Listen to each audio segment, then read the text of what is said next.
Father wounds cut deep, and the criticisms of a father have a major impact on men.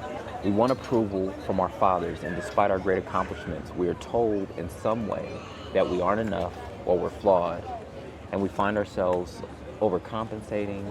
And maybe one of the reasons why Cam is so great is because the cutting words of "you aren't disciplined enough" stuck with him.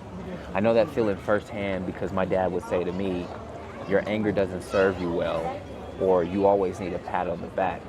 And I found myself always keeping a cool head, even at times which I should have flipped out. Or in other times, I would always shun any words of praise or things like that because of how deep that my father's words had set into my spirit. But I realized dad's words have a way of just ringing out in all those situations. In those experiences, it taught me to suppress expressing myself and being able to verbalize my anger in a healthy and a responsible way.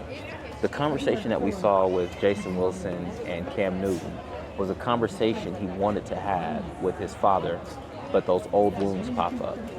And sons don't often realize that the fathers might also be dealing with their own father wounds that they haven't healed from, and let alone the wounds that even the sons can inflict on fathers.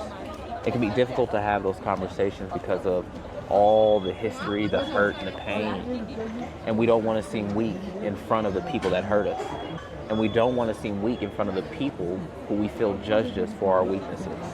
It seems as almost if Cam was saying, if I can't get my father's approval despite my accomplishments, at least I can get beautiful women because of them. I can hear how great I am, even though what I've been asking for, what I've been begging for, is to hear that from my father.